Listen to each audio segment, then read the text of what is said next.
వేదికను అలంకరించిన మన ఎమ్మెల్యే క్యాండిడేట్ గారు, మన ఆర్మిల్ రాధాకృష్ణ గారు మీ అందరికీ పరిచయమే. వారికి అలాగే ఈవేళ మన స్టాఫ్, మన వర్కర్స్, మన ఆంధ్ర షుగర్స్ తరఫున మీరందరూ కూడా ఈవేళ నేను మీ అందరికీ చెప్పాను. గత 5 సంవత్సరాల క్రితమే ఇక్కడే మాట్లాడాను, ఇదే విషయం మాట్లాడాను, ఇలాగే జరుగుతుందని కూడా మీ అందరికీ చెప్పాను. మన రాష్ట్ర పరిస్థితి ఇలాగ అవుతుంది అని కూడా ఆ రోజు చెప్పాను. ఎందుకంటే ఆ వ్యక్తి గురించి మాకు పర్సనల్గా తెలుసు.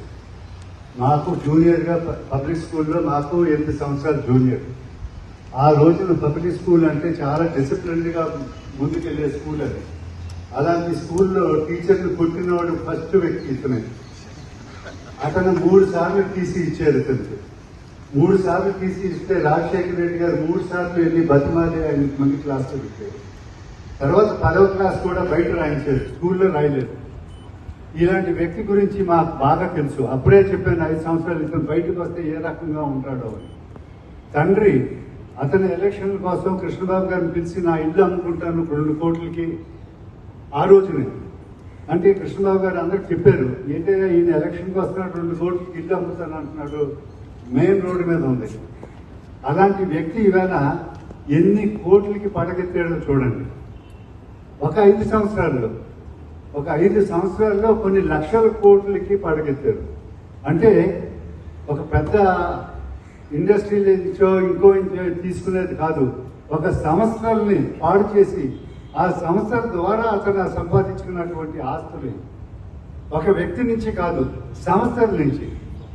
ఈవేళ 5 సంవత్సరాల్లో మీరు చూడండి డెవలప్మెంట్ అంటే ఒక్క ఇండస్ట్రీ ఉందా అక్కడి నుంచి పై నుంచి కింద దాకా. శ్రీకాకుళం నుంచి తీసుకోండి, మెడ్రాస్ దాకా చూడండి, ఒక్క ఇండస్ట్రీ లేదు. వచ్చిన ఇండస్ట్రీలు కూడా ఈవేళ ఇతని పరిస్థితి చూసి వెనక్కి వెళ్ళిపోతున్నాయి. లైసెన్సులు కూడా వచ్చినాయి, స్థలాలు కూడా ఇచ్చారు చంద్రబాబు నాయుడు గారు. వాళ్ళందరూ కూడా ఈవేళ కాదు ఈయన వెళ్ళిపోయాక చూస్తున్నామని అందరూ బయట పెట్టుకుంటాం జరిగింది. పెట్టిన సంస్థను కూడా ముంచేసాడు మన కర్నూలులో, మన రాయలసీమలో, చిత్తూరులో 900 మందో 1000 మందో ఉద్యోగస్తుల్ని ఖాళీ. ఆ సంస్థ కూడా ఈవేళ హైదరాబాద్లోకి వెళ్ళి అక్కడ పెట్టుకున్నారు. మీ అందరికీ తెలుసు కదా, అది పేపర్లో కూడా వస్తుంది. ఇంతమంది అమర్ రాజా ఫ్యాక్టరీ వాళ్ళు అంతమంది సంస్థ ఉద్యోగస్తులు అందరూ కూడా ఈవేళ మన రాష్ట్రంలో లేకుండా బయటకు పోయారు. అసలే మన పిల్లల భవిష్యత్తు ఏం చేయాలా అన్నది ప్రతి ఒక్కరికి ఆలోచనలో పడిపోయాం. తల్లిదండ్రులు కూడా ఆలోచనలో పడిపోయారు. బాగా చదివించుకుంటున్నాం. ఈవేళ చూడండి, మనం ప్రతిదీ అక్కర్లేదు మనకి. మన ఆంధ్ర షుగర్స్లోనే 40 సంవత్సరాలు ఉన్నటువంటి వారి పిల్లలు ఏ స్థాయిలో ఉన్నారో చూడండి. నేను అనేది ఒక జిఎంలు ఏజిఎంలు లెవెల్ కాదు, ఫిట్టర్ లెవెల్ నుంచి. ఫిట్టర్ లెవెల్లో పిల్లలు ఇంకా ఒక మెట్టు ఎక్కారు, వాళ్ళు ఇంకా ఒక మెట్టు ఎక్కారు. అలాగే జిఎం లెవెల్ మెట్టు ఇంకా పైకి వెళ్ళారు, బయట స్థానాల్లో ఉద్యోగాలు తెచ్చుకుంటున్నారు. వాళ్ళందరినీ చూడండి. ఈ 40 సంవత్సరాల్లో మన సంస్థ నుంచి బయటకు వెళ్ళిన పిల్లలు చూడండి ఎలాగ డెవలప్ అయ్యారు. అలాగా ఇండస్ట్రీ ఉంటే ఎంతమంది బయటకు వెళ్తారు, ఎంతమంది బాగుపడతారు. అలాంటిది ఈవేళ ఒక్క ఇండస్ట్రీ లేకుండా ఉన్న ఇండస్ట్రీని కూడా మూసుకుంటూ వచ్చేసారు.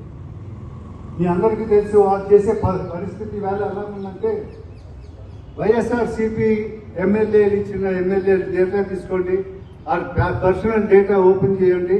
ప్రతి ఒక్కడు మర్డర్ కేసు, రేప్ కేసు, లేకపోతే భూముల ఆక్యుపేషన్, అలాంటి వాటిల్లో ఉన్న వాళ్ళకే ఈవేళ ఎమ్మెల్యే సీట్ ఇచ్చారు. ఈవేళ చంద్రబాబు నాయుడు గారు ఎన్టీ రామారావు గారు, చంద్రబాబు నాయుడు గారు, ఇంక్లూడింగ్ రాజశేఖర రెడ్డి గారు, వీరందరూ స్టేట్ కోసం పునాదులు వేసుకుంటే వెళ్ళారు.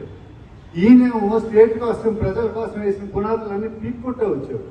ఈ 5 సంవత్సరాలు చేసిన పని అంతా అదే. తర్వాత ఏ సంస్థ తీసుకోండి, నేను రెవెన్యూ సంస్థ అయితే ఆ సంస్థ నాశనం అయిపోయింది. ఆర్టీఓకి తెలియదు ఏం చేయాలో, ఎంఆర్ఓకి తెలియదు ఏం చేయాలో. ఈవేళ పరిస్థితి అలాగొచ్చింది. మన ల్యాండ్ డాక్యుమెంట్స్ ఈవేళ టీవీ ఆన్ చేస్తుంటే అదే చెప్తున్నారు, 24 గంటలు అదే. కావాలంటే టీవీ ఆన్ చేసి చూడండి.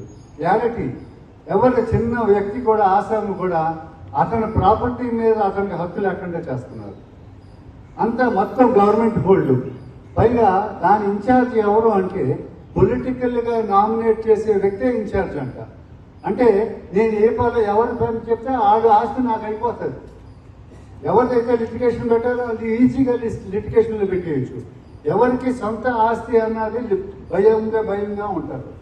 వాళ్ళు ఈవేళ వారికి కావాల్సింది లోన్లు, వాళ్ళ పిల్లలు చదువుకోవడానికి లోన్లు కావాలి, ఆస్తుల మీద తెచ్చుకుంటారు, అపార్ట్మెంట్ల మీద తెచ్చుకుంటారు.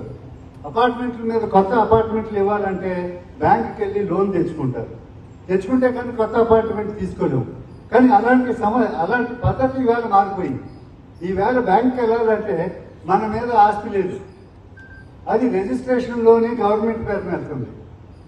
అక్కడి నుంచి ఆడు క్లియరెన్స్ ఇస్తే కానీ మన ఆస్తి మీద మనం లోన్ తెచ్చుకోలేం. బ్యాంక్కి వెళ్తే మాత్రం ఇది మీ డాక్యుమెంటేషన్ పనిచేయదు అంటున్నారు. ఆల్రెడీ స్టార్ట్ అయిపోయింది. అలాంటి పరిస్థితుల్లో మన పిల్లల్ని ఎలా చదివించుకుంటాం? మన అపార్ట్మెంట్లో లేకపోతే చిన్న ఆస్తులు కొనుక్కోవాలంటే ఎలా కొనుక్కుంటాం? అమ్మేవాడు ఎలా అమ్ముతాడు, కొనేవాడు ఎలా కొంటాడు? మీరందరూ బాగా ఆలోచించుకోండి. ఒక చిన్నడికి పెద్దవాళ్ళకి సమస్య కాదు ఇది, ప్రతి ఒక్కరికి ఇది సమస్య.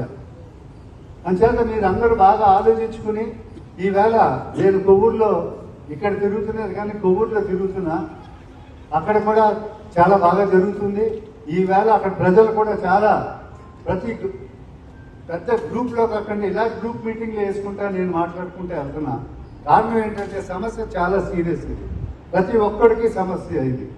ఈవేళ మన పిల్లల భవిష్యత్తు గురించి ఆలోచించండి. మన గురించి అయితే ఇంకా 10 ఏళ్ళు చేస్తాం అయిపోతుంది, కానీ మన పిల్లల భవిష్యత్తు ఈవేళ ఉద్యోగాలు 20 లక్షల ఉద్యోగాలు రావాలి ఈ 5 ఏళ్ళలో.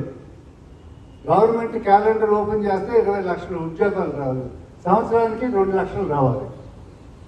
అలాంటి 2 లక్షలు ఈవేళ 5 సంవత్సరాలు అంటే 10 లక్షలు. 10 లక్షలు ఉద్యోగాలు 0, గవర్నమెంట్ ద్వారా వచ్చే ఉద్యోగాలు 0, ఇంకా ప్రైవేట్ ద్వారా వచ్చేవి అసలు లేవు.